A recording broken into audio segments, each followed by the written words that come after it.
ಸಾರಿಗೆ ಸಚಿವ Byrathi Suresh BMTC bus reality check ವೇಳೆ ಚಿಲ್ಲರೆ ಕಾರಣಕ್ಕೆ ಕಂಡಕ್ಟರ್ನ ಸಸ್ಪೆಂಡ್ ಮಾಡಿದ್ರಲ್ಲ, ಇದಕ್ಕೆ ಸಾಕಷ್ಟು ಪರವಿರೋಧ ವ್ಯಕ್ತವಾಗಿತ್ತು. ಇದೀಗ ಬೈರತಿ ಸುರೇಶ್ ಅಮಾನತು ಆದೇಶವನ್ನು ವಾಪಸ್ ಪಡ್ಕೊಂಡಿದ್ದಾರೆ.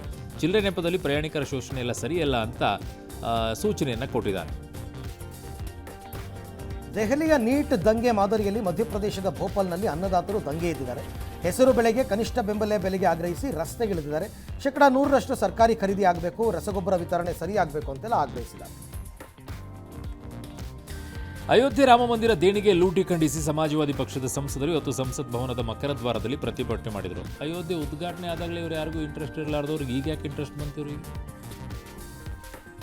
ದೆಹಲಿಯ ಜಂತರ್ ಮಂತರ್ನಲ್ಲಿ ನೀಟ್ ಪ್ರತಿಭಟನೆ ವೇಳೆ ಪ್ರಧಾನಿ ಮೋದಿ ಸೇರಿದಂತೆ ದೇಶದ ಪ್ರಮುಖ ಸಾಂವಿಧಾನಿಕ ಮುಖಂಡರನ್ನ ಗುರಿಯಾಗಿಸಿ ಅವಹೇಳನಕಾರಿ ಮಾನನಷ್ಟಕರ ಪೋಸ್ಟ್ಗಳನ್ನು ಪ್ರಕಟಿಸಿದ ಆರೋಪದಲ್ಲಿ ದೆಹಲಿ ಪೊಲೀಸರು ಎಫ್ಐಆರ್ ದಾಖಲಿಸಿದ್ದಾರೆ.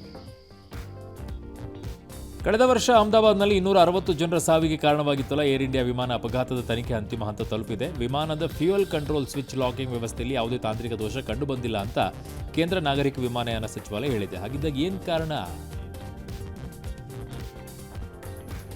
ಪಂಜಾಬ್ ವಿಶ್ವವಿದ್ಯಾಲಯದ ದಕ್ಷಿಣ ಕ್ಯಾಂಪಸ್ನಲ್ಲಿ ನಿನ್ನೆ 26 ವರ್ಷದ PhD ಸಂಶೋಧನಾ ವಿದ್ಯಾರ್ಥಿನಿ ಜ್ಯೋತಿ ವಿದ್ಯುತ್ ಸ್ಪರ್ಶದಿಂದ ಸಾವನ್ನಪ್ಪಿದರು. ಘಟನೆ ಬಳಿಕ ಎಬಿವಿಪಿ ಕಾರ್ಯಕರ್ತರು ವಿದ್ಯಾರ್ಥಿಗಳು ಬೃಹತ್ ಪ್ರತಿಭಟನೆ ನಡೆಸಿದರು. ಬಳಿಕ ವಿವಿ ಕುಲಪತಿಗಳ ಕಚೇರಿಗೆ ಮುತ್ತಿಗೆ ಹಾಕೋದು ಪ್ರಯತ್ನ ಪಟ್ಟಿಸಿದರು. ಈಗೆಲ್ಲ ಪರಿಸ್ಥಿತಿ ಕೂಲಾಗಿದೆ. ಕೋಲಾರದ ತಮಿಳುನಾಡು ಗಡಿಯಲ್ಲಿ ಪೆಟ್ರೋಲ್ ಮಾಫಿಯಾ ಜೋರಾಗಿದೆ. ಮಾಲೂರು ತಾಲೂಕು ಆಲಂಬಾಡಿ ಬಳಿ ಪೆಟ್ರೋಲ್ ಡೀಸೆಲ್ ಮಾಫಿಯಾಗೆ ಬಂಕ್ ಮಾಲೀಕರು ಹೈರಾಣಾಗಿದ್ದಾರೆ. ದೇವನಗುಂದಿಯಿಂದ ಬರುವ ಪೆಟ್ರೋಲ್ ಟ್ಯಾಂಕರ್ಗಳನ್ನು ನಿಲ್ಲಿಸಿ ಕೆಲ ಟ್ಯಾಂಕರ್ ಚಾಲಕರು ಪೆಟ್ರೋಲ್ ಕಳ್ಳತನ ಮಾಡ್ತಾ ಇರುತ್ತೆ. ಬಳಿಕ ಅಲ್ಲಿ ಸಿಗುವ ಡೀಸೆಲ್ ಹಾಗೂ ಪೆಟ್ರೋಲ್ನ ಕಡಿಮೆ ಬೆಲೆಗೆ ಬಂಕ್ನವರಿಗೆ ಮಾರಾಟ ಮಾಡೋದು ದಂಧೆ ಆಗ್ಬಿಟ್ಟಿರುತ್ತೆ. ಕಡಿವಾಣ ಹಾಕಿ ಅಂತ ಬಂಕ್ ಮಾಲೀಕರು ಆಗ್ರಹಿಸ್ತಾ ಇದ್ದಾರೆ. ಬೆಂಗಳೂರಿನಲ್ಲಿ ರೋಡ್ ರೇಸ್ ಪ್ರಕರಣಗಳು ನಿಲ್ಲುವ ಕಾಣ್ತಾ ಇಲ್ಲ. ಕಾರು ಚಾಲಕ ಆಟೋಗೆ ಸೈಡ್ ಬಿಡದೆ ಅಡ್ಡ ಬಂದಿದ್ದಾರೆ ಅಂತ ಆರೋಪಿಸಿ ಆಟೋ ಚಾಲಕ ಅವಾಚ್ಯ ಪದಗಳಿಂದ ಆವಾಜ್ ಹಾಕಿದ್ದಾನೆ. ಆಟೋ ಚಾಲಕನ ದರ್ಪದ ವಿಡಿಯೋ ಸಾಮಾಜಿಕ ಜಾಲತಾಣದಲ್ಲಿ ವೈರಲ್ ಆಗಿದೆ.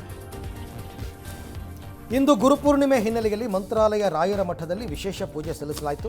ಮಂತ್ರಾಲಯ ಗುರು ರಾಘವೇಂದ್ರ ಸ್ವಾಮಿಗಳ ಮಠದಲ್ಲಿ ಬೆಳಗ್ಗೆಯಿಂದಲೇ ಪೂಜಾ ಕೈಂಕರ್ಯ ನೆರವೇರಿತು. ಮೂಲ ಬೃಂದಾವನಕ್ಕೆ ಶ್ರೀಮಠದ ಪೀಠಾಧಿಪತಿಗಳು ವಿಶೇಷ ಪೂಜೆ ಸಲ್ಲಿಸಿದರು. ಹೂವಿನ ಅಲಂಕಾರ, ಬಂಗಾರದ ಕವಚ ಅಳವಡಿಕೆ, ಪಂಚಾಮೃತ ಅಭಿಷೇಕ, ರಾಯರು ತಪಸ್ಸು ಮಾಡಿದ ತುಳಸಿ ವನದಲ್ಲಿ ವಿಶೇಷ ಪೂಜೆ ಎಲ್ಲ ಸಲ್ಲಿಸಲಾಯಿತು.